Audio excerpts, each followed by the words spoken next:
You paid for me. Now finish it," she said, yet what the cowboy found broke his soul. Before we begin, take a moment to comment your city. Where are you watching from today? And once the story is over, don't forget to rate it from 0 to 10. Now, lean back, settle in, and enjoy the story. They say the desert always keeps its secrets. But that morning in Tombstone, silence cracked apart. Like an old wooden board groaning beneath a cowboy's boots. The wind howled across the sand fields, carrying the taste of dust and the scent of rusted iron. On the horizon, the sun rose in blood-red fire, burning like it had just bled itself dry. A rotted wagon stood abandoned by the fence, its mule little more than skin and bone rope, frayed from too many ties. On the torn canvas hung a yellowed scrap of paper paid in full. Property delivered. Caleb Thorne stepped slow from the porch spurs, tapping soft against the dry boards. One hand brushed the worn grip of his revolver. The other pulled back the heavy dust-stained tarp. A stench rushed out blood sweat, and fear left to rot beneath the desert sun. And then she appeared. A young woman. Her body bruised and broken, her eyes hollow, like she died long before this day. Her lips trembled. Her voice cracked raw as wind clawing against dry timber. "You already paid for me. Now finish it." In that moment, the West held its breath. Because not every story here begins with love or the crack of a gun. Some begin with nothing more than a choice. Tombstone, Arizona, the late 19th century. A hard, brittle town at the edge of the railroad line where locomotives screamed past and left behind only coal dust and silence. The saloon doors creaked in the hot wind, whiskey fumes mixed with the old sting of gunpowder. Beyond it all stretched the endless desert wind and sand whistling through broken fences. Caleb Thorne was 36, once a cavalry soldier, now a recluse on a small ranch miles outside of town. A quiet man, dust on his boots, a wide-brim hat shadowing half his sun-worn face.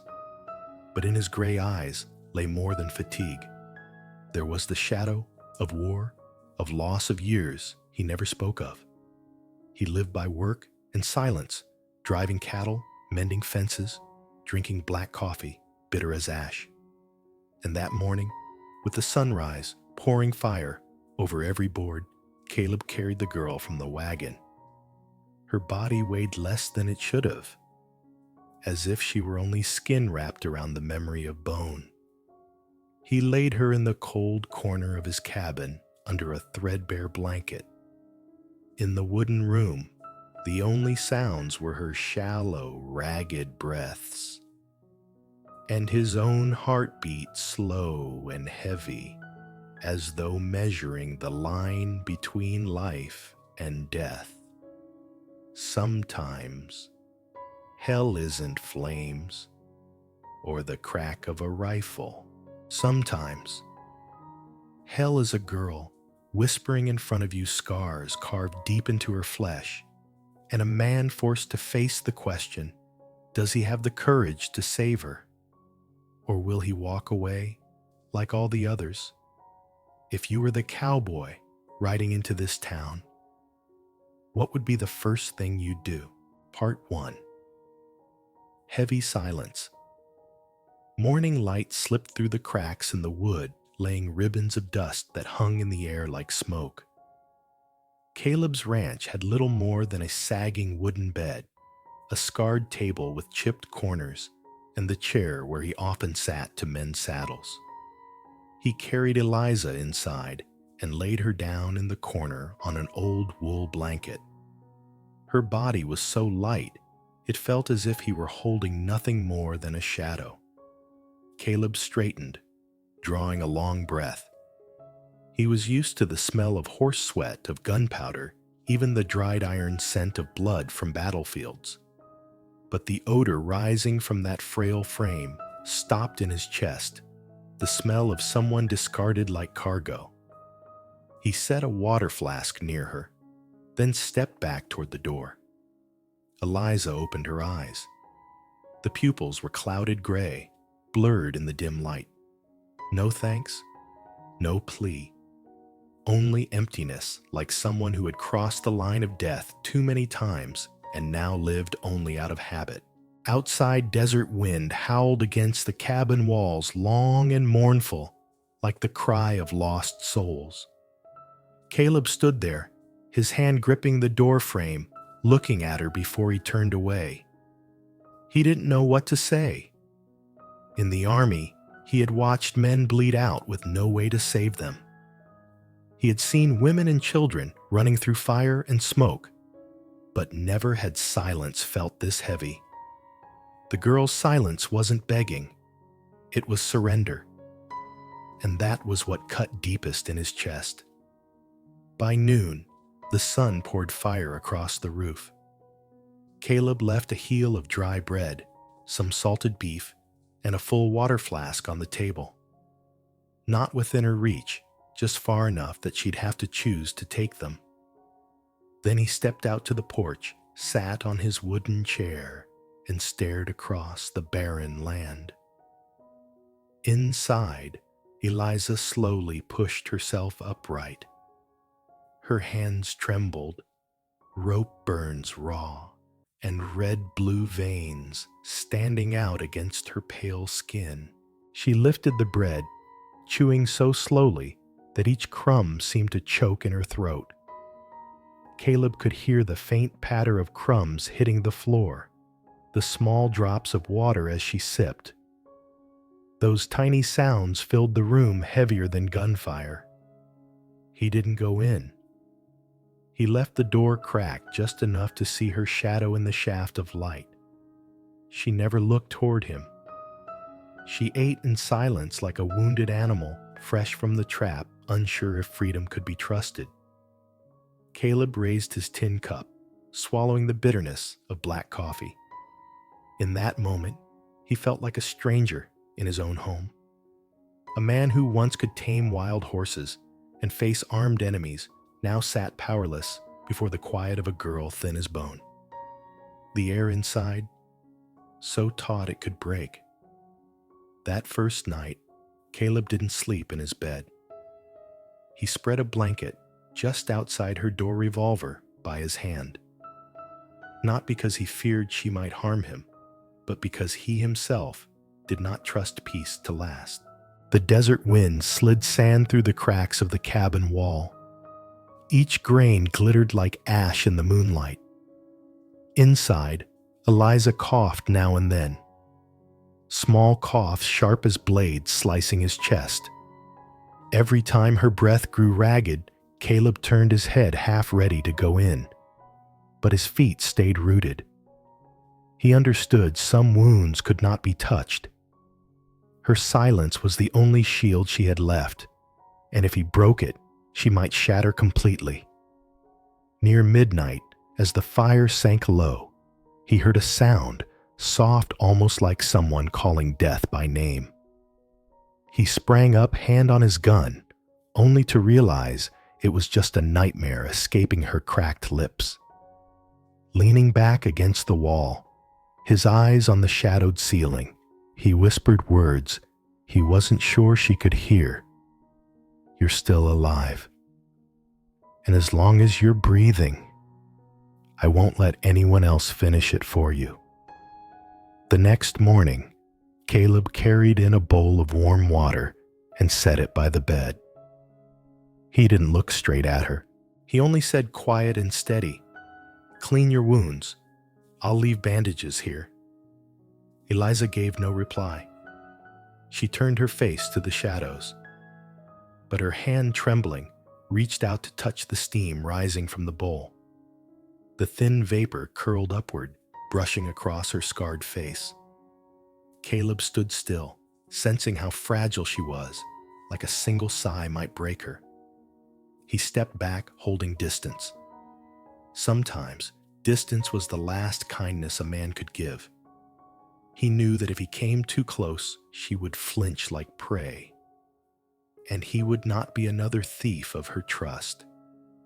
Outside, the faint toll of a train bell drifted from the distant town slow hollow, reminding him the world still turned, laws still rotted. Yet here, in this wooden room, two souls were fighting not to fall into the pit. Caleb sat at the table, slowly sharpening his hunting knife. The rasp of steel on stone cut steady and low. He knew some battles required no bullets. This one, only patience. 3 days passed, the room thick with silence. Caleb worked the corral-chopped wood, patched the sagging porch. Each time he opened the door to set down food, Eliza kept her eyes lowered gray, as mist, never a word. On the third night, while Caleb sat before the fire, he heard the faintest shift. Eliza had risen, her thin, back-hunched eyes fixed on the small flames. For the first time, she chose to sit near the light. Caleb said nothing. He sipped his coffee, letting the fire speak for him. And then, so soft it broke the air, her voice came. Not pleading, not bitter, just a breath cracked open. You didn't touch me. Caleb lifted his head, his gaze meeting hers. He gave a small nod, answering slow, as if reminding himself more than her. I'm not like them. I'm not part of the darkness you carry.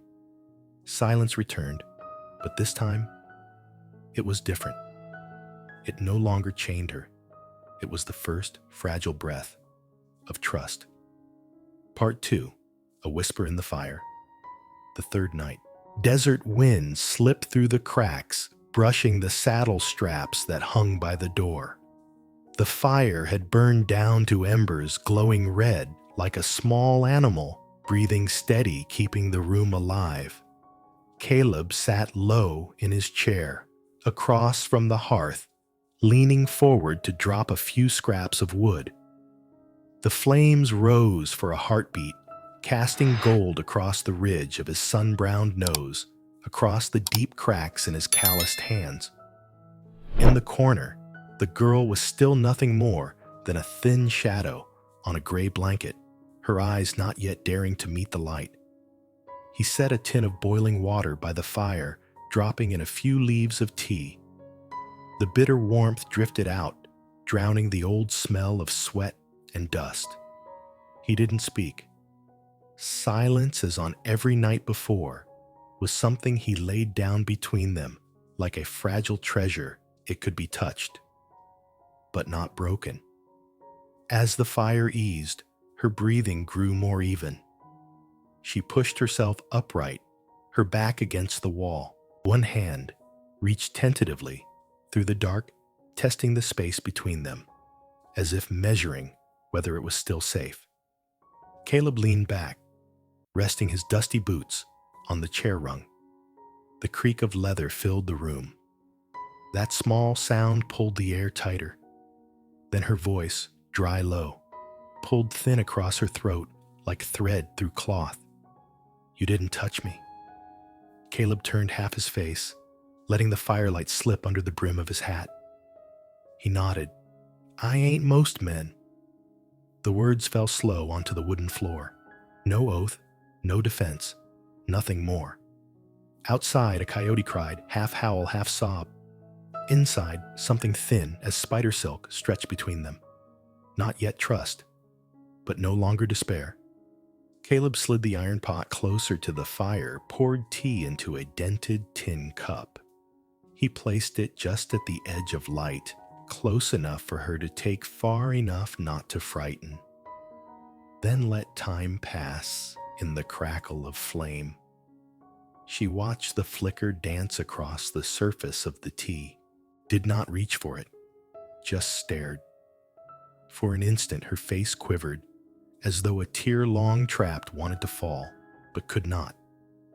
Caleb cleared his throat, pulled out a pocket knife, and began to whittle at a scrap of wood. The blade rasped steady, adding a new rhythm to the room. Not threat, but waiting. Hope does not flash like lightning. It is like embers, dull steady, and if guarded well, it does not die. At dawn, cold still clung to the floorboards. Caleb dragged a length of canvas from the barn, stretched it across the corner to give her a small alcove. He set down a basin of warm water and clean bandages on a chair. "Water's warm," he said. "If you need more, tap the basin twice."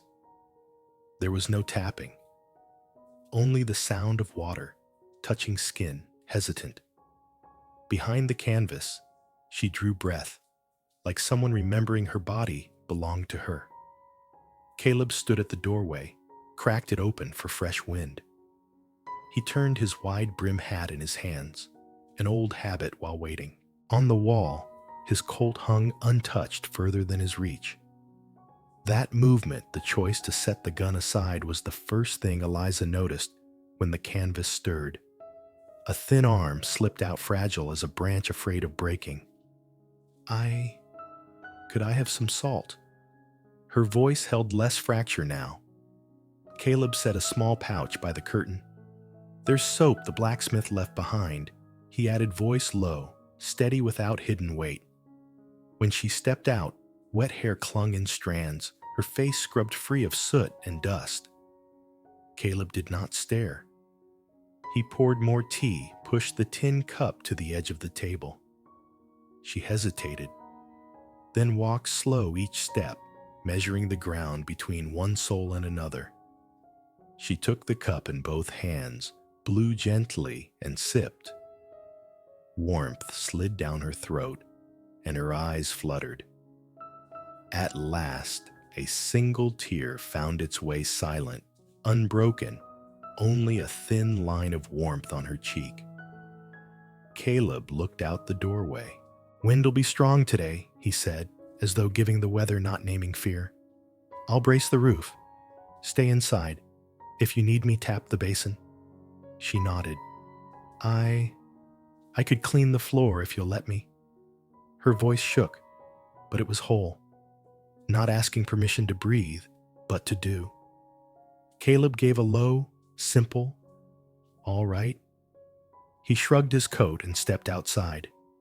His boots creaked, but now it sounded less like leaving, more like returning.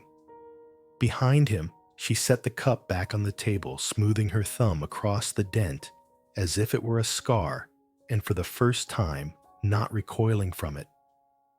The fire caught a new log spark, scattering, then settling quiet. Peace said nothing, but it sat down between them. By evening, the scent of wild onion and beef scraps filled the cabin. Eliza had tied the wood, neatly wiped. The table swept away crumbs. She bent over the kettle, feeding the fire gentle. The scene was ordinary, but in this house, it felt like someone had opened a window for the first time. Caleb whittled, blade against wood shaping a jawline, a curve of mane, 4 slender legs. She asked softly from the corner of her eye, "What are you making?" "A horse," he said. "Dusty. Oldest one in the corral. Not quick, but always finds his way home, wind or no stars." She paused, then whispered, as though afraid to wake something sleeping I once heard. "Horses don't find their way with eyes, but with their hearts." The words left her, and she startled as if she'd said too much. Caleb didn't look up. He carved another line in the mane. "If that's true," he murmured, "then your heart will soon find its way home." They ate soup, wooden spoons, clicking soft. No hard questions. No memories cracked open with a hammer. At the fire's edge, the little wooden horse took shape. Caleb set it on the table, nudging it toward her. "For you. To name if you like." Her fingers brushed its back, then pulled away. The second time she lingered, the old wood felt smooth, warm from flame. She drew a breath, her voice releasing a stone she had carried far too long. dusty, she said. Even if I don't yet know where home is. In that moment, Caleb felt the room warmer than any blaze. For in a desert that treated people like sand, she had spoken of a heart, and it did not tremble. Night deepened.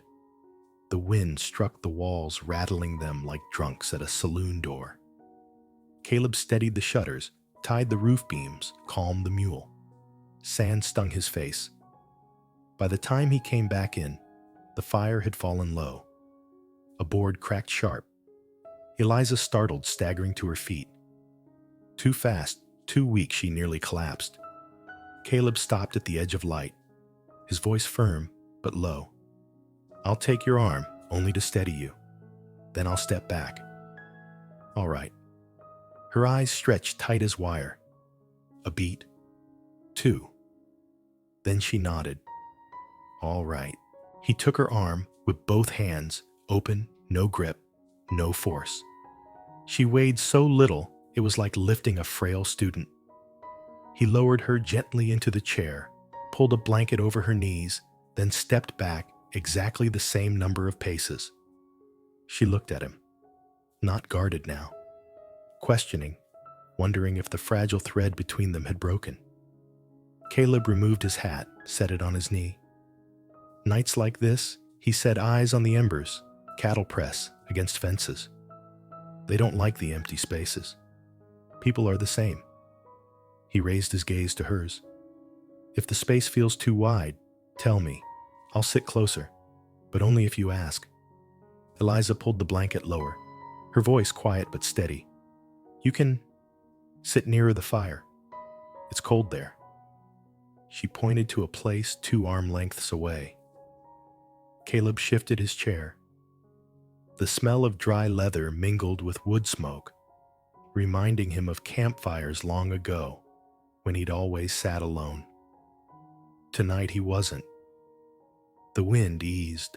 Silence fell back, but this time it was not a coffin. It was a seat by the fire. Eliza drew the little wooden horse into her lap, tracing the carved mane. Caleb leaned back. His hand rested not on the gun, but on the chair's worn armrest, a soldier's stance now unarmed. A gust outside snuffed lanterns across the desert, but here it lit a different flame. Midnight thickened like honey. The hearth glowed soft and steady, enough to hear wood creak enough to see eyes without seeing what they weren't yet ready to share. Caleb poured more tea, lifted the tin halfway. Eliza reached out. Their hands did not touch, but trust did. She drank, lowered the cup, and at last her voice carried music. My name is Eliza. Her lashes fell as though afraid the word might be stolen by the wind. Caleb nodded. Caleb Thorne. No age, no past. Only names like stones set on the bank of a stream, solid enough to stand. Eliza's gaze drifted to the embers. My mother used to keep a coal buried under the ash, so come morning, she wouldn't have to start the fire all over. She said, don't let the fire die, child. If the fire lives, the home lives. Caleb watched the flame. He had known home by the sound of boots. Enemy ally, his horse, his own steps, echoing on empty porches.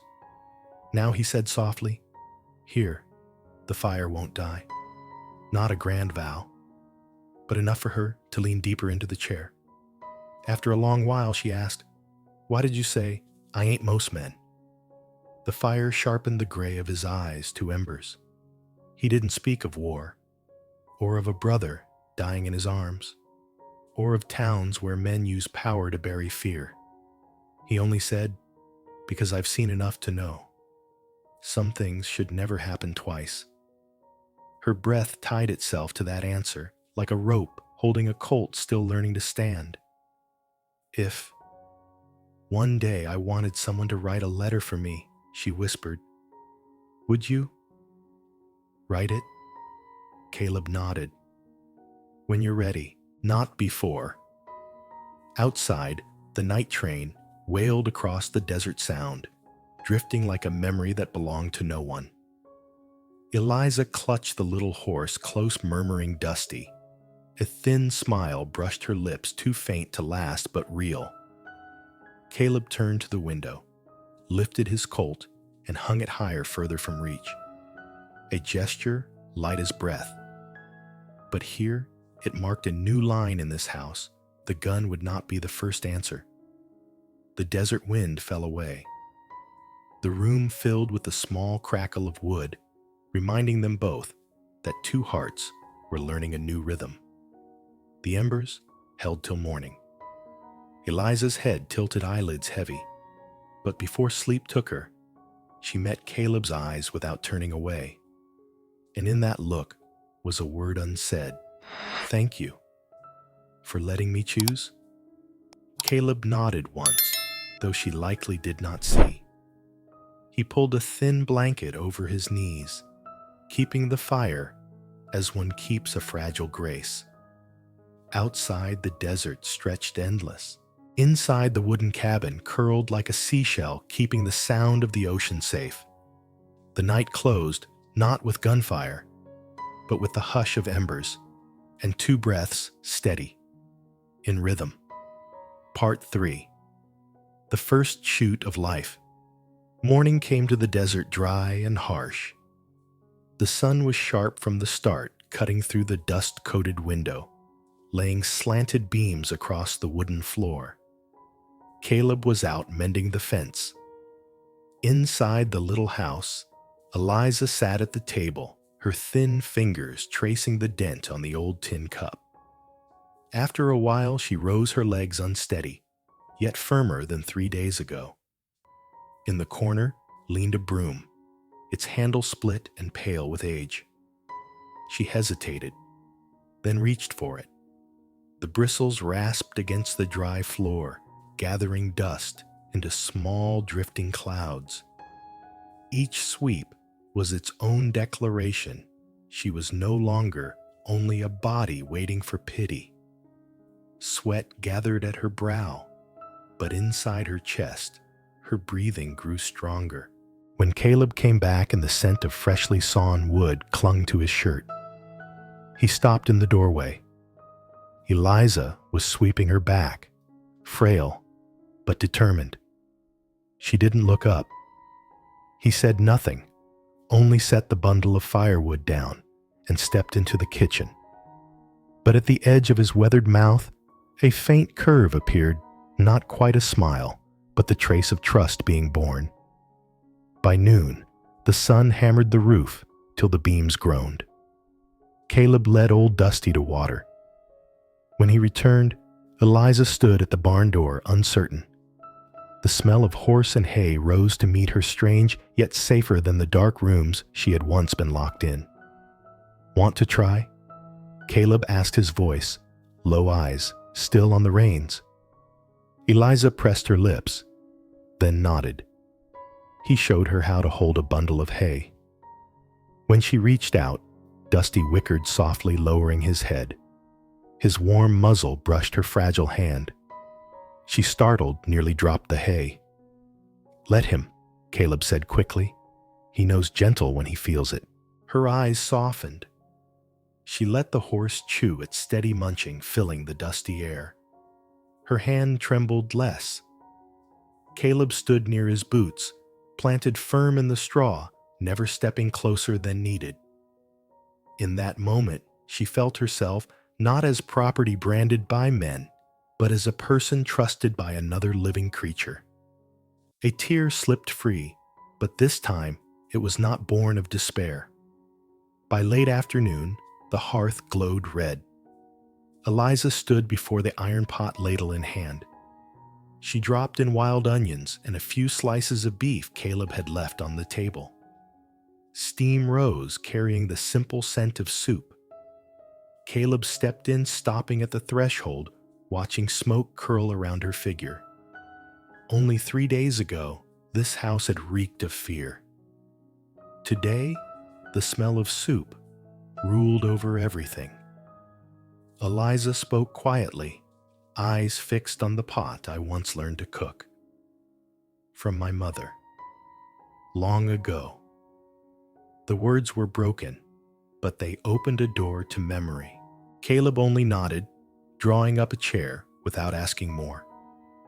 They ate in silence, but a different silence now, no longer heavy, but fragile peace.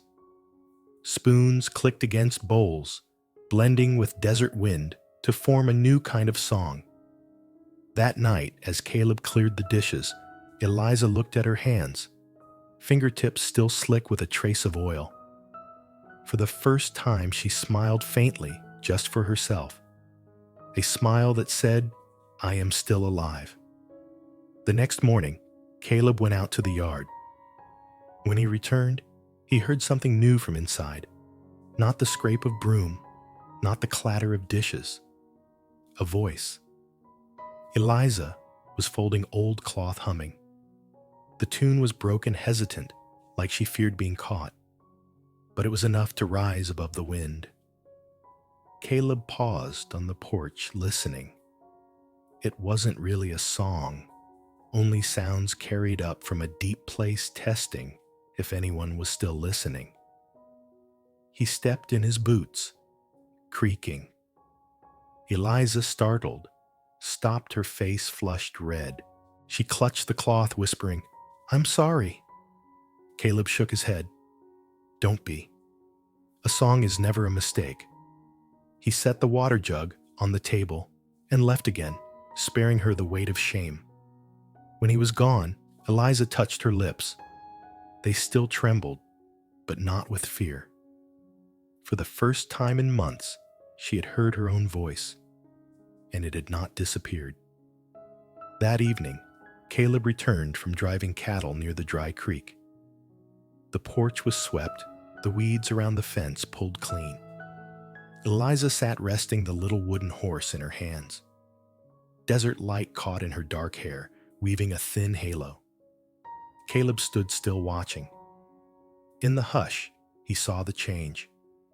3 days ago, she was only a shadow. Today, she was a woman finding rhythm again, with broom, with horse, with soup, and with a trembling song. Eliza lifted her gaze, meeting his. No longer avoiding, she whispered, "I could do more if you'd let me."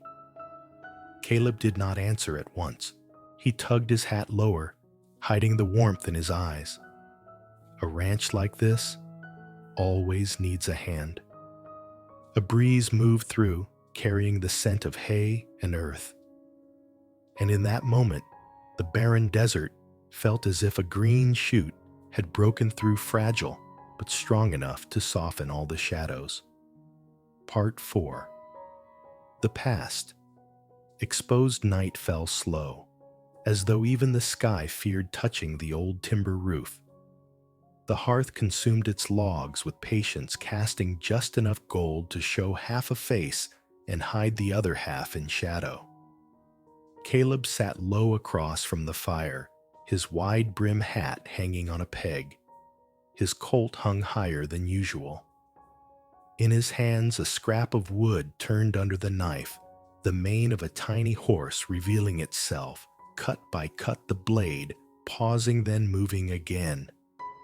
Eliza sat angled toward the dark, a thin blanket over her knees. She had washed earlier. Her damp hair carried the faint scent of cheap soap. The room no longer stank of fear. Now it smelled of smoke and of bitter tea in the dented tin cup. Outside, desert wind drew long lines against the fence, and a coyote's cry broke the air like a cryptic sign. "Do you want to hear it?" she asked, her voice rough. Caleb didn't look directly at her. He set the knife down, nudged another log onto the coals. "Only if you want to tell it." Eliza nodded, the faintest motion, like a stalk of grass bent by wind yet springing back. "I worked in a big house in town." She began, her voice steady but worn. "The hours were long, but at first, they still let me be a person." The fire lit her cheek, showing an old bruise near her collarbone. Then his money started slipping into cards and dice. And a man who fears losing will wager anything to win. Caleb stayed quiet. He poured tea, slid the cup to the edge of the table, just far enough for her to reach. She lifted it with both hands, blew softly the steam rising bitter. They said I was collateral. Eliza whispered each word pulled from her chest. Collateral, like a mule or a wagon. The first time I heard it, I thought I misheard. The fire popped ashes rising like small fireflies, only to die at once. Caleb laced his hands together on his knees. Silence spread carefully so her words could fall without shattering. That night, she went on staring into the embers. They said it was paid in full. And me, I became the remainder of a debt. Her eyes dropped. I didn't cry.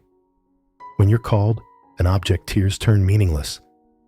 Caleb felt his jaw clench, the old reflex of a man who had once stood at battle lines. He breathed in, slow, exhaled slower. Keep going, he said, his voice low, nearly breaking. Set it down here. The fire will hold it. Eliza's eyes stayed on the coals. There was whiskey that night, and smoke, sweat and leather, coins skittering like fish, a ledger, a signature. Even a wedding ring someone tore off too fast. Her throat bobbed. They laughed. They clapped each other's backs when the dice fell right. When he lost, they clapped louder. Her hands pressed together, nails digging faintly into skin. I was at the back door, tray still in my hand. They called me forward, pushed the tray aside, told me to stand still. One pulled a strip of leather, another a knife. Caleb bowed his head, letting the fire mask his eyes. His finger tapped the table once, twice, then stopped. So you won't forget, one of them said. Her voice trembled like glass about to crack. Not with iron like cattle, with a knife. Slow, a letter at a time. Her eyelids lowered, then opened. Worthless. The word left her lips like a shard of broken glass, sharp, cold. Not on paper, not in voice, but carved into skin. So each time I bathed, I'd read it again. Each night I slept, it followed me into dream. The hearth hissed sparks, spitting and dying inches from the table leg.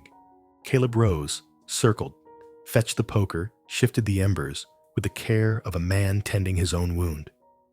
I can fetch more blankets, he said softly, if you want. Eliza shook her head. I just need to finish, or by morning the words will vanish again. Her voice was tired but clear. After that, they threw me into a wagon, tied the tarp down, slipped a paper in the knot, paid in full. Property delivered. I knew it wasn't meant for me. It was for the debt. But when the wind crept under the canvas, it carried those words, like the desert itself was reading them aloud. Caleb sat again, sweat damp at his temples, though the night was cool. His voice was steady, slow. I heard you, and I believe you. Eliza's shoulders fell an inch of weight sliding off. Outside, the coyote's cry stuttered into pieces torn by the wind. Inside, the fire kept rhythm for a story finally spoken. I will show you, she said. And these words dried Caleb's throat worse than desert wind. He leaned slightly forward, but did not rise. Only if you wish. She set the cup down, pulled the blanket from her knees. Firelight drew sharp lines across her bones and scars. She turned her hands, clutching the hem of her shirt. Just a little, she murmured to herself, as much as him. The cloth rose enough for firelight to touch her back. Caleb did not move. His palms pressed to his thighs, rooted to the chair. But his eyes saw. The scars were healed, yet brutal, dark, and raised. 7 letters, carved crooked, but unmistakable worthless. Not bleeding now, but still raw in memory. Eliza lowered the cloth, sat again, clutching the small wooden horse. She did not weep. The tears had been spent, or perhaps knew this night had no use for them. "That's what I brought to your door," she said. "Not just a worn body, but that word. I was afraid you'd see it before you saw me." Caleb bowed his head. He remembered scars of comrades' bullet bayonet and the useless weight of holding a man as he exhaled his last. But these letters taught him war was not the only place men branded others as less than human. His voice came hoarse. "That word is not yours. It's their crime." Slowly, as though handling fragile clay, he reached for the quill on the table, uncorked the ink, pulled a rough sheet close. "If you agree," he said, "we'll write a different word. In ink, in name, in your story. To be read by someone with the power to move stone in this town." Eliza's eyes glistened in the fire, bright as dew on barbed wire. She nodded firm, clutching the horse. "Right," she said, her voice thin but steel. "So they'll know I existed, not as debt." Caleb dipped the pen. For the first time in years, his hand trembled, not from battlefield fear, but from knowing each stroke of ink must defy what was carved in flesh. He asked her name aloud, and she gave it Eliza May. He wrote, line after line, dates as best she recalled, names, hats, shadows. He marked even the uncertain, with notes of her memory. Evidence, too, the scar. Enough for any doctor or surgeon to confirm.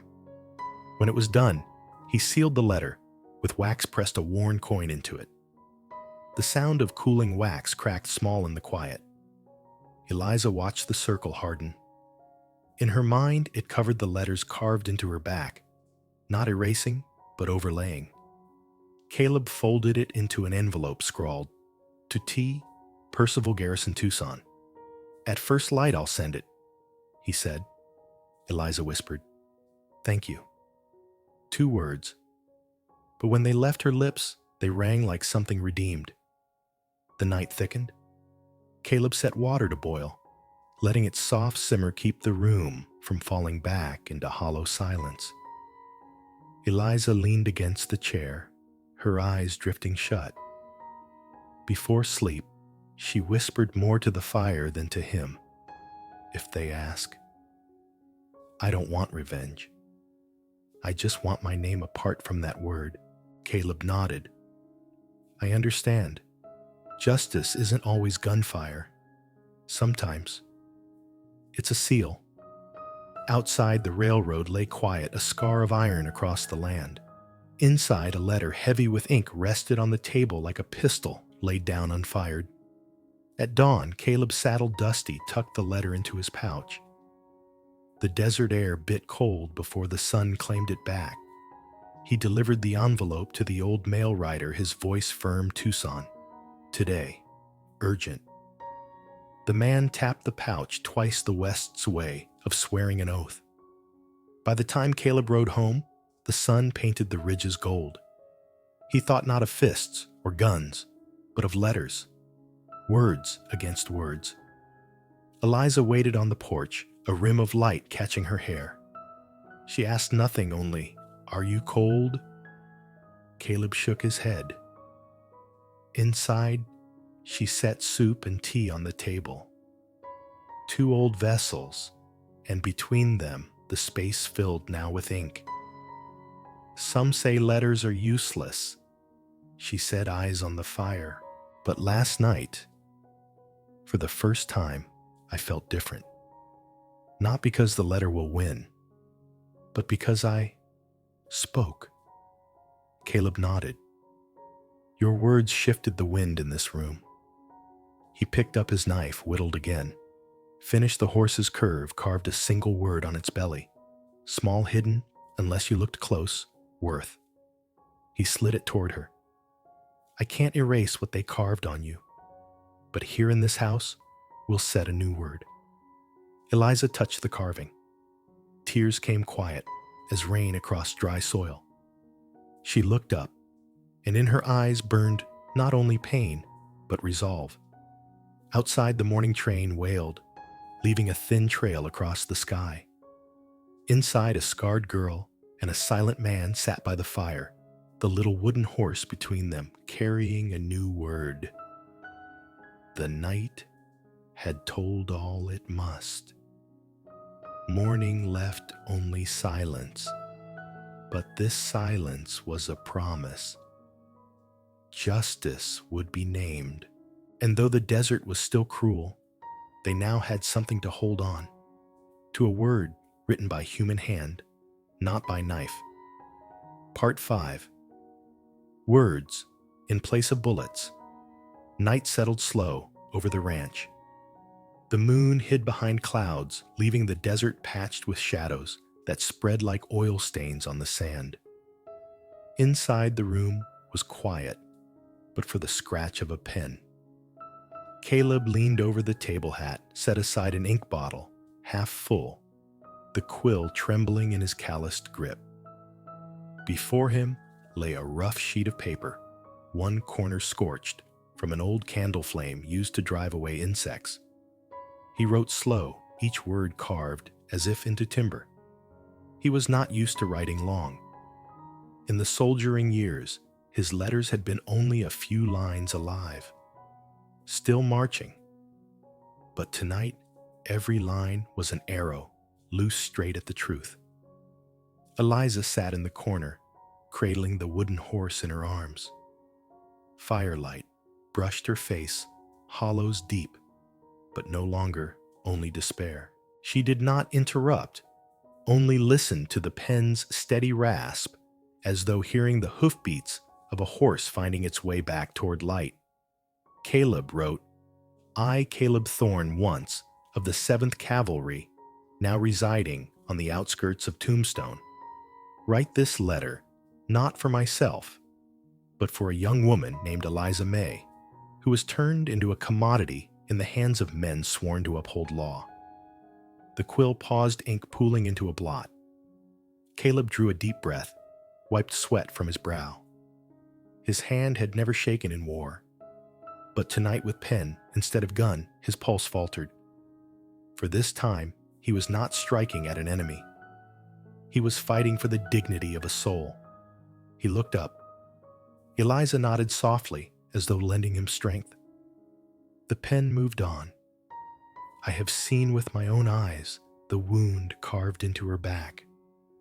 The word worthless cut deep by blade, not accident. This is evidence. I am prepared to summon a doctor to verify. His grip whitened around the quill. Memories of fallen comrades surged, names erased in cold reports, reduced to numbers, missing, presumed dead. A pen had robbed them of identity as surely as any bullet. He would not let Eliza be erased into nothing. Her voice rose trembling like ash lifted in a draught.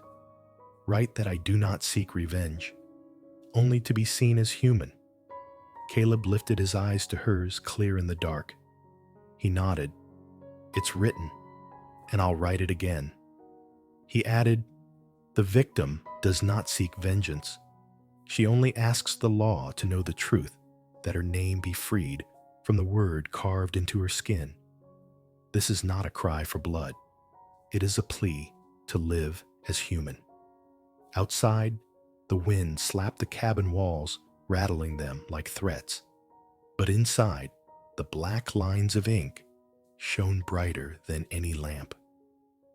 Caleb signed his name at the bottom, letters rough but firm. Then folded the page, dripped red wax, sealed it with an old coin. He handed the envelope to Eliza. Do you want to mark it? So it carries your trace too. She hesitated, then pressed her finger into the soft wax. A small dent remained, not a word, only a faint print, yet it was enough. She had placed herself upon truth. Her eyes glistened. I never thought my name would ride to Tucson in a letter. I always thought it would end in a shallow grave of sand. Caleb answered, voice low and rough. Your name now rides on paper, and paper travels farther than a bullet ever could. At dawn, he strapped the letter into his saddlebag and mounted Dusty. Eliza stood at the doorway, clutching the wooden horse, watching his shadow stretch long across the ground. Each hoofbeat kicked up a cloud of dust like hope scattering over the desert. At the mail stop, Caleb handed the envelope to the old rider. Tucson, fast as you can. The man nodded, tucking it into his pouch, patting his chest, a cowboy's oath. When Caleb returned, Eliza did not ask if the letter was sent. She looked into his eyes, and in them, she read the answer Faith had been dispatched. That night, Caleb hung his colt higher than usual. Eliza noticed puzzled. He explained, sometimes the gun belongs far away. So a man remembers not everything must be settled with lead. Eliza held the little wooden horse close. I lived in a world of fists, whips, knives, and guns. But today, I saw something else. A pen. A letter. Caleb nodded. A pen, if written true, can halt a hand of evil. It doesn't thunder loud, but its mark doesn't fade. Her smile trembled, fragile as kindling catching flame. You're not like the men who held weapons over me. Caleb gazed into the fire. I once was. My hands have taken life I can't give back. But tonight, at least these hands set words to save a name. The room fell silent, but not with fear, with trust. A week passed, desert still holding its breath. Then on the 7th morning, dust rose from the east. A column of cavalry approached, silvered hats flashing in the sun. Eliza clutched the doorframe, trembling. Caleb stepped onto the porch, steady as an old post oak. An officer, dismounted, nodded. We received your letter. We're here to listen, and if need be, carry evidence to the court. Eliza shrank back, but Caleb's hand pressed firm to the doorway. She'll speak, but only under her terms. A woman physician will confirm. No one else? The officer inclined his head. Soon, a lady nurse entered, eyes gentle. Eliza bit her lip, then nodded. She let the blanket fall, turned her back, revealed the scar. The room fell silent. The letters twisted across her skin, shouted louder than any word. The officer wrote grimly into his ledger, evidence sufficient. This will go before the military court. Eliza hugged the wooden horse close, for the first time breathing like a weight had slipped from her chest. That evening, as the cavalry rode away, and their dust hung golden in the sky, she stood on the porch, eyes following. Caleb stood beside her, his voice a low rumble. Justice has been planted. It won't sprout in one night, but it's in the soil now. Her smile was wet yet steady. Thank you. You wrote for me, what I thought I'd never be allowed to say. Caleb lowered his hat to shadow his face. He said nothing more, but in his chest, for the first time in years, a fire burned, not of war, but of faith. Part 6. A stranger appears. Dusk spilled fire across the desert's edge, smearing a dark red wound into the sky. The wind shifted, rolling dust behind horse hooves that scraped the earth like claws on dried salt. Caleb stood on the porch, hand resting on a sun-worn post. His boots pressed deep into the step, his wide-brim hat casting shadow over half his face. Dusty stood near the trough, blowing out the last hot breath of the day. Inside, Eliza froze at the stove. She knew that sound, hoofbeat, steady, direct, not wandering, the kind that carried debt. From the dust came a lone rider, a man in an ash-gray coat hat pulled low stubble unshaved. He didn't slow at the gate, only tightened his reins, with the ease of someone who had spent more life on a saddle than on the ground. Caleb didn't move. He shifted his grip to the other porch post, placing his body squarely between the stranger and the door. If the man wanted to step up, he'd have to come through him. The stranger swept a flat gaze across the yard. He tapped his heel, turning his horse half around, dust curling at his boots. "You've received the delivery, then." His voice rasped dry like leather left too long in the sun. He didn't use her name. He didn't say she. Only delivery. Caleb's right hand dangled loose at his side, measured inches from the colt at his belt. His left thumb rubbed the leather wrap on the post, testing the air's dampness, the old ritual of a man preparing for what cannot be undone. Inside, Eliza set the ladle down, her palms gone cold. She peered through the slit in the curtain. Caleb's broad back filled the doorway dark and still as stone. She heard the restless shuffle of the mule, the creak of leather in the wind. On the table, the small wooden horse tilted its carved mane, catching the last blood-red light. Her lips moved soundlessly. "Don't." The stranger spat, smirked. "I've come to take back what belongs to the house." He jerked his chin toward the door. Caleb narrowed his eyes, the dust forcing them thin. "What belongs to a house," he said slowly, "is proven on paper." The wind yanked a loose hinge, making the metal sing. The stranger chuckled low. "Paper. My paper is money owed. That night, they said, paid in full. What's left? I collect now." He nudged his horse closer.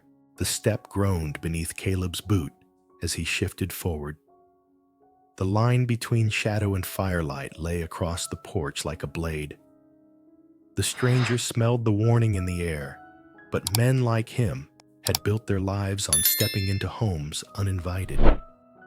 "Don't make this harder," he drawled. "I just need the delivery. You keep what you like. I'll take my share." Caleb slid his boot half an inch forward. In the desert sometimes, Noah's only half an inch wide. The sun sank flush, with the land laying its red across the stranger's horse. He peeled a glove from his right hand, showing knuckles cracked and nails blackened. "Last chance," he growled, spit shining at his lip. "Do you accept the delivery?" He pressed the word like a knife against scar. Caleb did not shift. "Here," he answered, voice husky, "a man at the door is called by name." He let the word man hang heavy. The stranger sneered. "Name? Go fetch her, ask her what it is. She doesn't have one." His eyes slid toward the window, searching.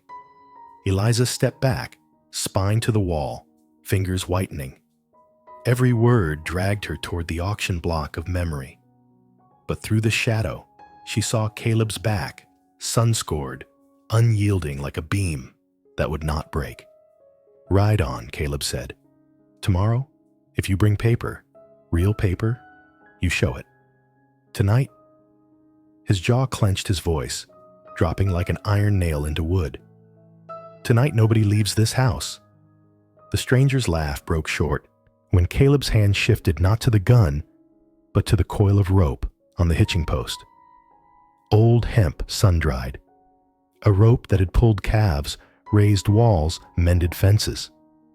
A tool, not a weapon, but one that knew how to hold. "Don't scare me with rope." The man sneered, but his swallow was dry. He stepped down boots, hitting dirt with a thud. The first step onto the porch groaned like clenched teeth. Caleb let the loop fall open quiet as a snake in dry grass. "I'll come in myself," the stranger said, lifting his hat just enough to show pale eyes catching the last flame of day. I touch the delivery. I walk away. You might even be thanked. His second step creaked. Eliza shut her eyes braced. When she opened them, Caleb had shifted boot, nudging the plank just enough to jolt the man off balance. The rope snapped tight. The noose caught his wrist before his pistol cleared leather. Metal clattered against the porch. Enough, Caleb said, voice level. Only thing pulled from this place tonight is wind. A sharp jerk spun the man like a roped calf. He lunged, knife flashing. Caleb pinned his arm twisted. A pop in the wrist. Not broken, but finished. He drove him back against the post, lashed the elbow, cinched the rope, firm, not cruel, but final. Dusty stamped in the yard, snorting at the stink of violence. Inside, Eliza gripped the table till her fingers ached. The rope's rasp brought fire to the scars on her back. For an instant, she wanted to run again. But what she saw through the curtain stopped her, a man binding another without becoming what he bound. No gleeful fists, no savage kicks. Only the quiet strength of ending a threat.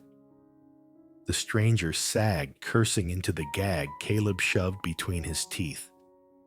Caleb stepped back, measured distance, picked up the pistol, emptied it, tossed the useless iron into the hay. His hands trembled once hidden by the brim of his hat. Eliza exhaled long, shaky a breath she hadn't known she was holding. The wooden horse slipped, tapped the floor like a muted bell. She picked it up, and when she looked again, Caleb's eyes met hers. One slow nod. She answered with another, slower still.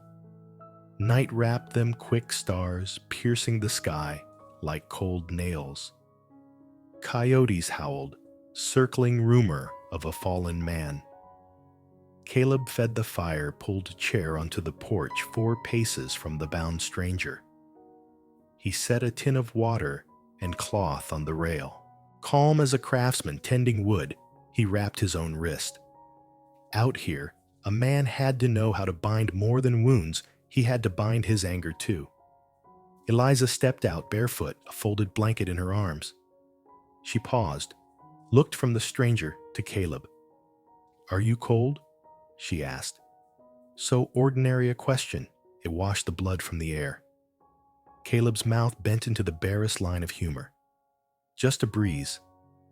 She laid the blanket on his knees, then brought another jug of water, setting it between them, one free, one bound. A line drawn. The stranger thrashed once more. Caleb only tilted his head. This rope was meant to raise houses, not drag men down. Save your strength. Morning's coming. And it did. Gray seeped over the land-cold air, damp with a touch of dew. The man slumped wrists, raw breath, wet behind the gag. Caleb checked the knots, dabbed water on his lips, enough to keep him alive for law, not death. Eliza carried out 2 tin cups, handed one to Caleb, kept one for herself. They drank in silence. In the west, silence was thanks enough. Then on the horizon, a second dust rose, broad, steady, many riders. Brass caught the sun. Cavalry, the ones the letter had summoned. The bound man lifted his head, eyes wide. Caleb cinched the knot once more. His voice rumbled like the grind of a millstone. Tonight I tied rope to his wrist. But you, he looked at Eliza, you remain untouched. Her voice was steady, clear as the dawn. No one collects a soul here. Caleb lifted his hat, shadowing his face. He leaned his Winchester against the post, not to fire, but as a banner. This house is guarded. Eliza set the wooden horse on the step, right where the sun would strike first. She spread her hand over its carved mane, whispering, "I stayed." 3 words that cut the cord, binding her to the past. Caleb's nod was slow, firm. His eyes carried a warmth the desert could not dry out. The rope gleamed in the first light, not as a scar, but as a verdict. This time, judgment would not be carved by knife into flesh, but written in names before the law. The cavalry had not yet reached the yard, but the sentence was already passed, spoken in the quietest way the West had ever known, a man standing guard on the porch, a woman standing tall behind him, and a rope holding only the guilty. The desert, used to watching the strong crush, the weak had to witness something new, strength restrained so that justice could walk the rest of the way. Part 7. Justice takes shape. The sky was not yet bright, but along the horizon a blade of silver split the night. The desert stirred slow cactus, breathing out bitter resin dawn wind, carrying rare dampness. Caleb sat on the porch back against the post, eyes fixed on the bound figure slumped to one side. The man had stopped fighting, shoulders sagged, chin fallen. Yet his eyes still darted outward, a wolf waiting for its pack. Eliza stood in the doorway, hair tied in haste, both hands clutching the small wooden horse. She had not slept yet.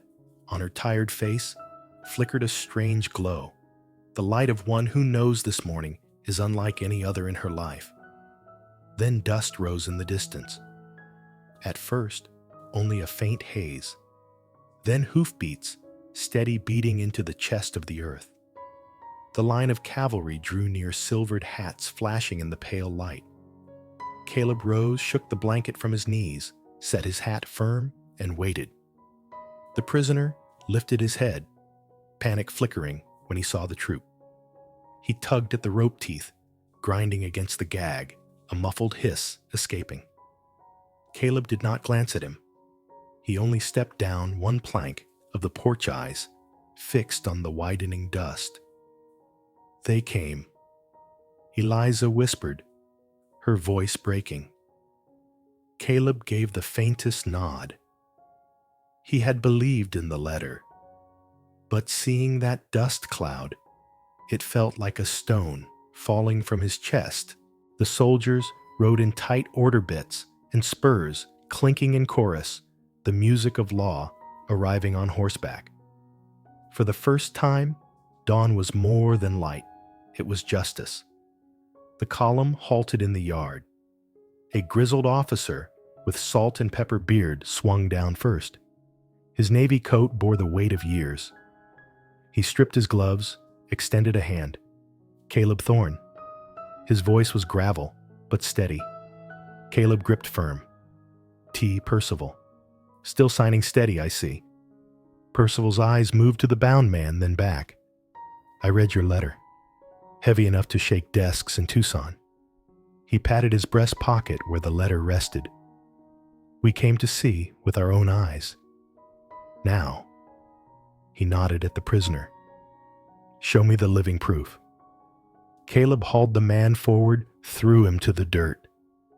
The captive groaned through the gag writhing. Percival motioned. Two troopers held him down, yanked the gag free, pulled his collar. Name Percival asked. He rode in last night. Caleb answered. Claimed he was here to collect property. Never gave his name. But he's tied to the wager. Percival turned to Eliza. You are Eliza May. Her body trembled, but she nodded. Caleb's eyes held hers steady. I need you to speak it yourself, Percival said slowly. So that in court, they call you nothing else but your true name. Eliza drew a breath, fingers straining against the little horse. I am Eliza May, she said, voice rough but clear. And my back carries the mark they gave me. No one pressed her further. She stepped forward, turned, and lowered her dress just enough. In the pale morning, the scarred letters burned plain across her skin, crooked, brutal, carved deep. Percival's jaw tightened, eyes darkening. He turned to the scribe. Write it. Scar inflicted by knife bearing the word worthless. Victim affirms name as Eliza May. Witness Caleb Thorne. The scratching of the pen sounded like nails sealing a coffin. Eliza pulled her dress back up. Her face was pale, but her eyes bright. For the first time, someone had written her name beside truth, not beside shame. The prisoner thrashed, shouted, the word of a woman's worth, no more than spilled whiskey I never. The crack of Percival's whip split the dust, silencing him. Save it for the court. 2 soldiers tightened the ropes, dragged him upright. Caleb retrieved the pistol, dropped the night before, emptied and handed it over. His evidence. Percival nodded. We'll need every piece. From the doorway, Eliza watched. The man was no longer the shadow who had called her delivery. He was a man bound, dragged into the light. Her chest burned, then eased. All these years, she thought only death could break her chains. But here was another way, justice laying its hand upon the one who had branded her. Caleb stepped to her side. He didn't look at her, but said, "See, they don't take you. They take him." Tears slid from her eyes, not of fear. I never thought I'd live to see this. The man was hoisted onto a horse tied to the saddle. He cursed, but no one listened. The troop worked like desert wind, quiet, steady, sweeping filth away. Percival drew a red stamped sheet from his pocket, signed and handed it over. Interim record. We've received the accused, the statement, and the evidence. You keep a copy. Caleb's rough fingers held the paper as if it were sacred. A life spent gripping rifles, and only now he felt the weight of paper heavier than iron. He passed it to Eliza. Yours, your name, not their word. Her hands shook as she took it. Her eyes blurred, blinking again and again to believe it was real. Victim Eliza May. She pressed the paper to her chest. It felt like the desert had just shed a coat of dust from her shoulders. Percival laid a hand on Caleb's shoulder. You chose right. Not every cowboy knows when to trade his gun for a pen. Caleb tipped his hat low, silent. He needed no praise, only to see Eliza holding a paper her hands no longer trembled with. The column rode off the bound man among them. Their dust trailed east until it vanished. The yard lay quiet, only wind brushing the porch posts. Eliza watched long after her shoulders, lowering her lips, lifting in the first smile free of fear. She turned. They took him. But I'm still here. Caleb nodded. That is justice. Not when a gun fires, not when blood spills, but when you stand, and the guilty are the ones made to walk. Eliza looked at the paper in her hand. Tears dropped onto the red seal, blurring it faint, but she did not wipe them away. She let them soak proof that justice can mingle with tears. Caleb returned inside, set a new block of wood upon the table, began carving another small horse. Eliza laid the record beside it, then sat. Her voice was a whisper, but it carried steady, now. I can sing without fear. Dawn spread gold across the desert. The small wooden house, once only a shelter, now stood as a place of truth proof that even in a ruthless West justice could not be silenced so long as one man chose to listen and one woman dared to speak her name. Part 8. A new rhythm of life. Morning sunlight spilled through the kitchen window, laying warm gold across the rough wooden table. Eliza stood at the counter, the small knife clicking against the board as she sliced potatoes. The fire in the stove crackled, the scent of wild onion drifting together with strong coffee. And for a moment, the little kitchen felt like a forgotten piece of ordinary life hidden in a desert that seldom allowed such peace. Her hands no longer trembled when they held a knife. Each slice was neat, steady, as if she were carving her own right to belong here. Behind her, Caleb stepped in shirt, dusted with earth, carrying the smell of pine wood and rusted iron from the tools he had used on the fence. He paused, listening to the rhythm of the knife. To him, it wasn't just kitchen work, it was music. The music of life returning. "You eat plenty of potatoes?" Eliza asked, her voice low but steady. Caleb pulled out a chair, set his hat aside, a rare curve at his lips. "As many as you'll make." He didn't say more, but his eyes stayed on her hands. The eyes of a man who thought he'd live the rest of his days in silence, surprised now to find someone sharing the warmth of morning. Eliza poured coffee into the dented tin cup and set it before him. Caleb lifted it, drank slow. In the bitter taste, he found something sweet, not sugar, but her presence. And he thought some battles aren't fought with guns at all, but with a breakfast made in peace. By noon, Caleb was out in the field. Sleeves rolled muscles hard beneath sun-dark skin as he lifted new fence posts. Each strike of the hammer echoed across the dry land, firm and sure. Eliza stood at the edge of the yard with a bucket of water watching. Each blow into wood seemed to seal cracks not only in the fence, but in the man himself. She walked forward, held the bucket out. Caleb drank deep water shining down his throat in the sunlight. He looked up and saw her smiling. A small smile, rare, but enough to make the sky seem brighter. He handed the bucket back with a nod. "Thank you." "How long have you done this work?" she asked. "All my life," he answered. "You build, you mend. Fences always break. The work is to set them back again." Eliza lowered her gaze. His words sank into her chest like a parable. She knew he wasn't just speaking of wood and nails. A breeze carried the smell of hay. She reached out, touched the taut wire, felt its firmness, and thought, if a fence can be mended, so can a heart. By evening, the kitchen glowed with lamplight. Eliza stood over a pot of cornmeal, stirring awkwardly. The mixture clumped heavy. Caleb glanced in, lifted a brow. "Let me." He took the ladle, stirred with practiced rhythm until the batter loosened smooth. Eliza covered her mouth, hiding a laugh. "You're better than I thought." Caleb shrugged. A man learns when he's hungry.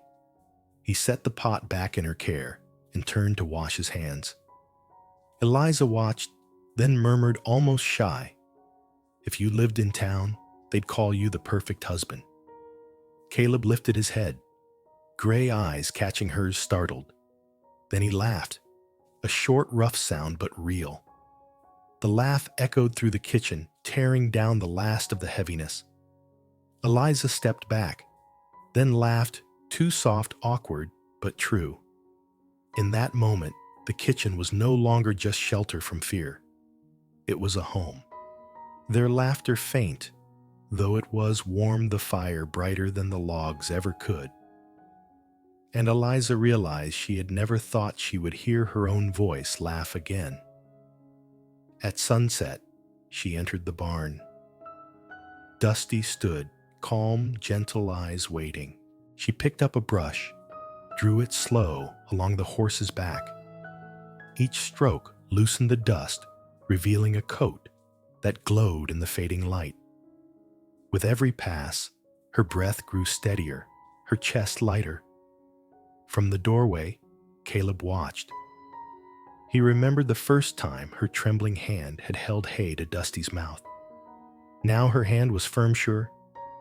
"He likes you," Caleb said. Eliza stroked the mane, nodded. And I, like him. A sparrow perched on the rail sang a few notes, then darted into the sky. Eliza lifted her gaze following it, and something swelled inside her. No chains, no auction block, just open sky. She smiled, turned to Caleb. Do you think I'm like Dusty too? Left behind but still here? Caleb stepped closer, hand resting on the post. No, he didn't choose. But you are choosing.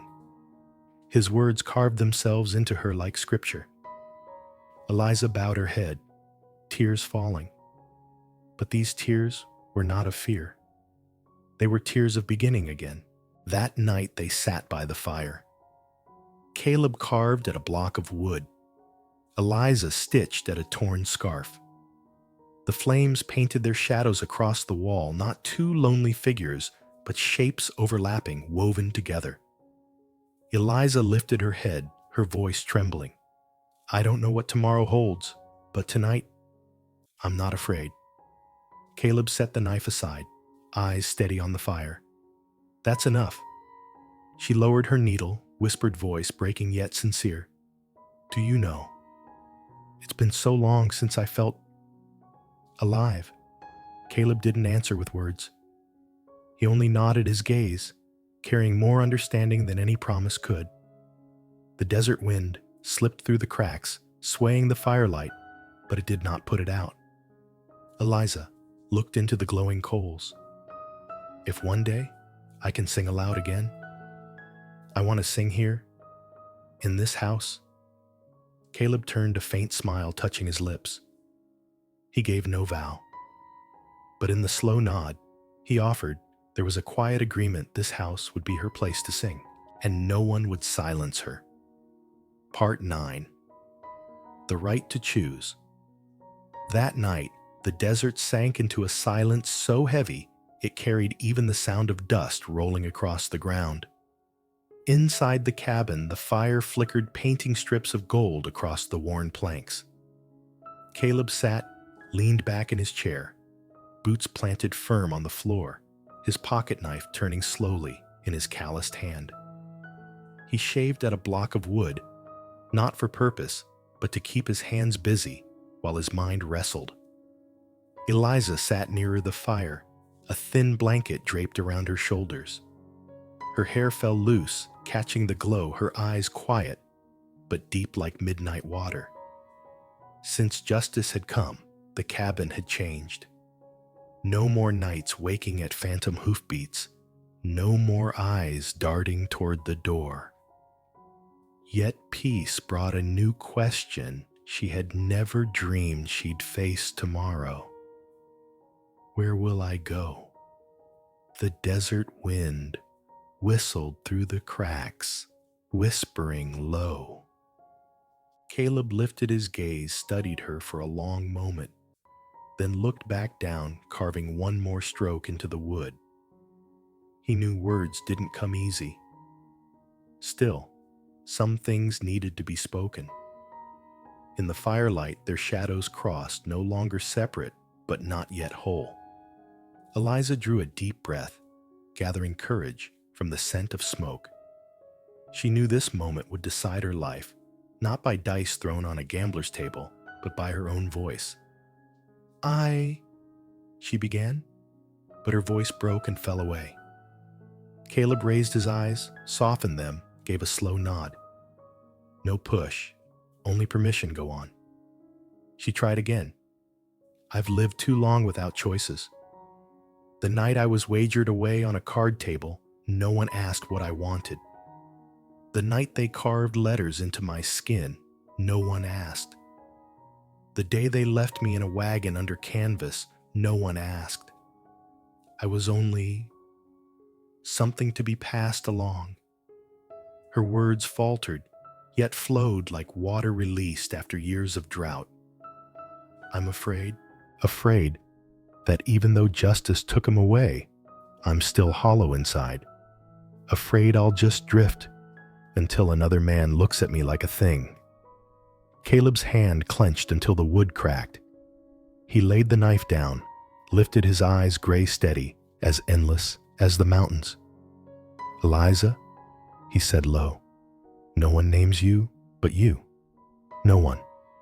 The words fell like a blade cutting a rope. Tears welled, but they weren't bitter.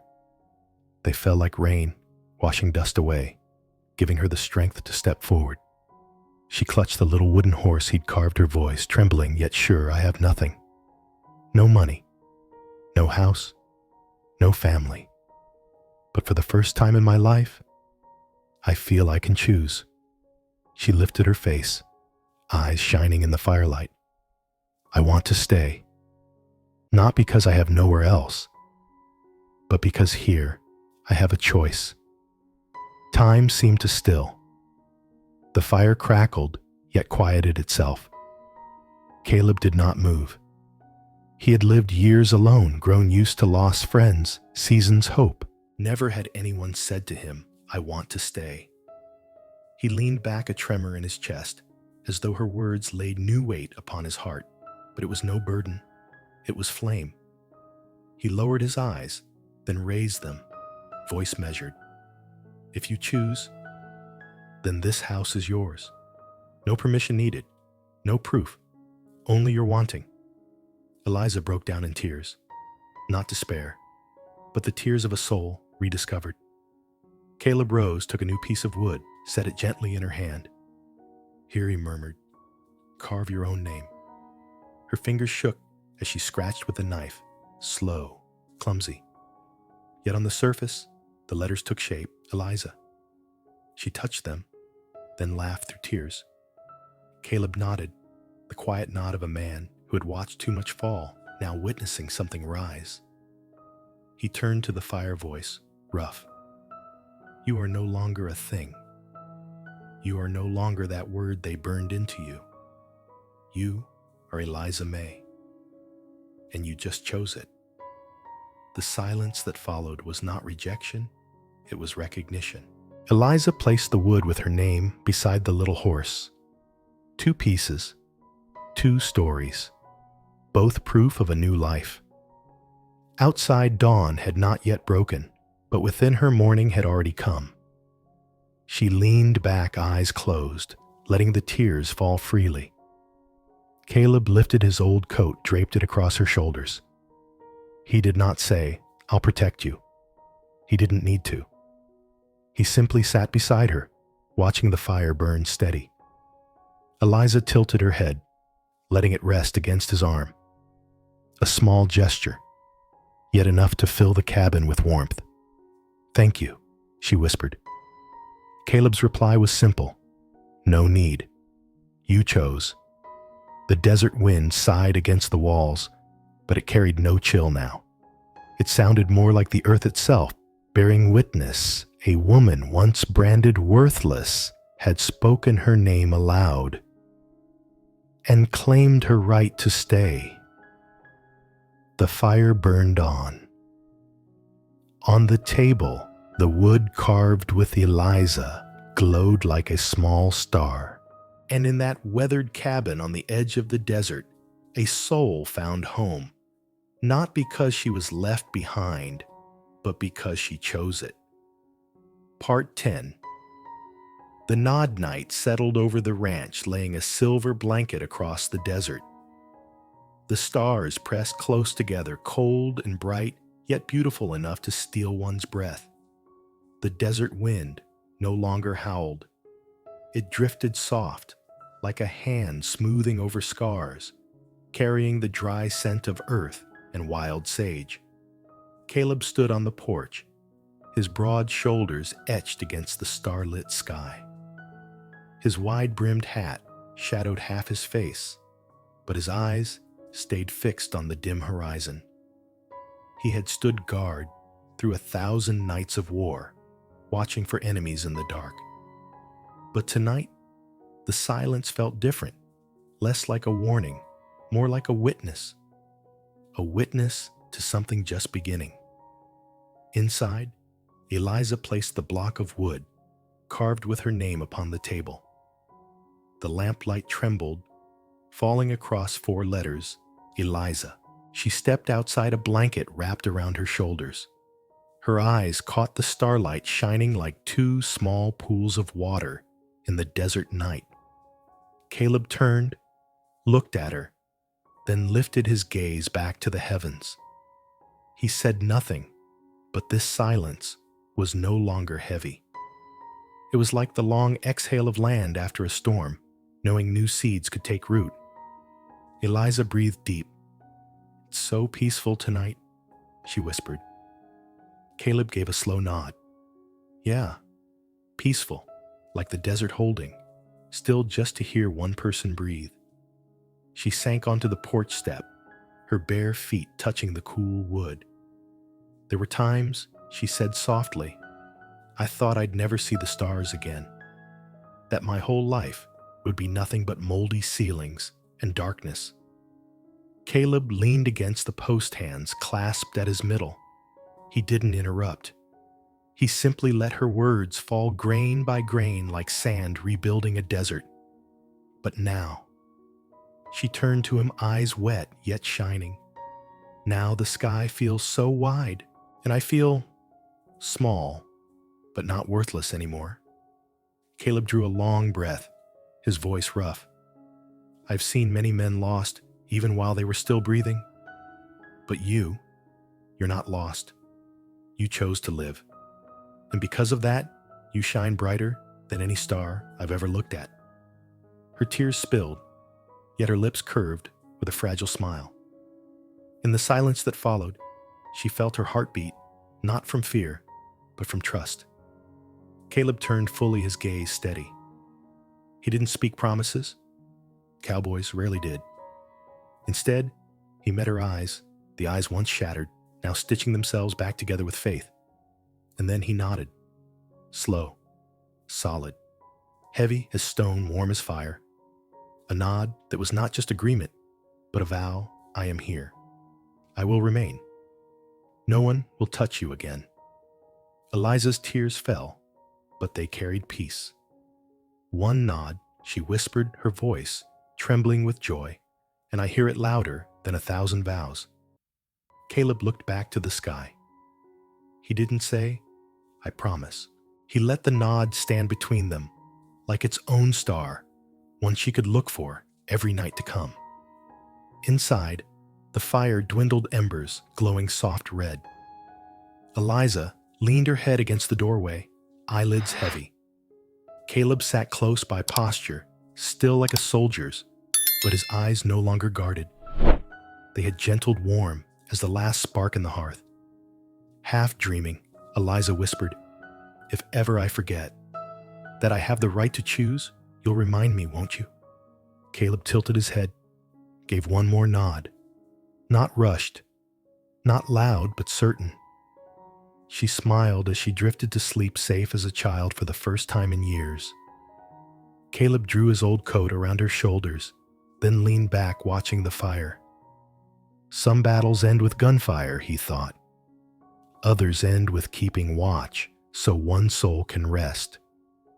By dawn, the desert wind stirred the new-built fence. Eliza woke to find a heavy coat laid over her, and Caleb sitting near Hat, tilted low, sleeping upright like a sentinel. She moved closer, placed a hand on his shoulder. You stayed, she whispered, soft as morning mist. Caleb stirred, opened his eyes. He looked at her long and steady. Then once more he nodded. The sunrise spilled gold across the dry fields. Eliza stood beside him, knowing her life had taken a new road, not as property, not as the word burned into her back, but as a woman who had chosen and been quietly acknowledged. In that harsh western land, justice wasn't only in soldiers or sealed letters. Sometimes justice lived in a single nod, a silent vow, and a cabin where two souls could breathe beneath the stars. And in that quiet, her first true smile broke across her face, not the smile of survival, but of a soul that knew it had worth. Scars aren't proof of worthlessness. They're proof that we survived. And sometimes justice begins not with a gun, but with someone willing to listen.